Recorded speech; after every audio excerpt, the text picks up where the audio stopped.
Hello, this is Pierre-Jean from Carbon Market Watch. I'm the network coordinator. Thank you for watching. We are thrilled to have Kamese Geoffrey with us for our very first interview at our Cop22 booth. We are very happy to have a Cop22 booth. Can I ask you to introduce yourself, please, and tell us a bit more about your organization? Yeah, I'm Kamese Geoffrey. I work for the National Association of Professional Environmentalists, which is also Friends of the Earth Uganda. And we are an NGO that has been working on advocacy issues regarding the carbon trading initiatives that are ongoing. We have been seeing the communities being displaced by the projects that are being fronted as carbon market projects. We have also seen our natural environment, our indigenous tree species being displaced by exotic trees, and all these have a negative environmental impact. We continue to see some of these projects being fronted, but we also believe that it's not only planting of trees that can help our environment. We believe that it is developed countries that have emitted these gases that would take the forefront in addressing some of these challenges. We believe that emissions can be addressed at source rather than exporting the emissions to the third world countries. Thank you.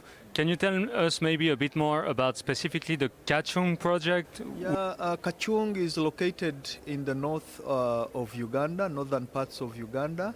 And Kachung has been a project that has introduced pine in the area. A lot of land has been taken off from the communities. A number of communities have been displaced by this project. So we do not believe that it is very good for this company to claim or to reclaim forest, indigenous forests, and plant forests that are not from our, because the trees that are being introduced are not our local trees. Right. They are trees that come from outside, which are not very ideal for our kind of environment. Have you been campaigning on this project then? Have you managed to have some international support to fight this project, or have you been doing anything on this project? Yeah, we have been doing this, a lot of work around this project.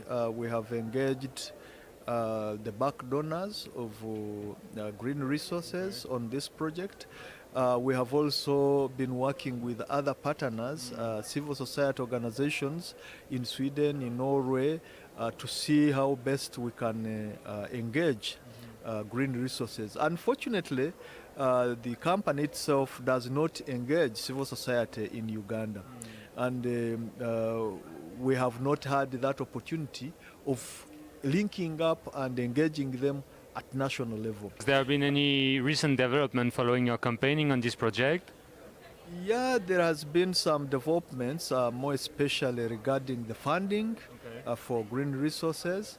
And it has really been affected in terms of how much it is getting, in terms of expanding, in terms of grabbing, because most of these we classify it as land grabbing, taking away community land involuntarily and making them suffer as a result of carbon markets. Okay, thank you. And maybe the last question, how do you see the future of, let's say, carbon markets? Ideally, what role would you see for the clean development mechanism? And there is a new mechanism that has been set up by the Article 6 of the Paris Agreement. How do you see the future of those mechanisms? Yeah, I think the bottom line is that carbon reduction should be at the source. And our ideal thinking is that carbon markets are not the best solutions for our climate conditions now. And therefore, if we are going to have climate solutions, it should be a reduction of emissions at the source. The developed countries should do much to make sure that the emissions are reduced at source and not exporting the carbon in least developed countries. That is not the solution. The solution is within countries being able to reduce the emissions. Thank you so much for this experience from the ground and for coming to see us and for being available to have this little chat. And I hope we'll be in touch in the future on other projects to try to at least improve the rules of those projects so that they don't have negative impacts on the ground. Thank you. Thank you. We shall be happy to continue working with you, and we hope our message will reach out to the rest of the world. Thank you so much. We hope so too. Thank you.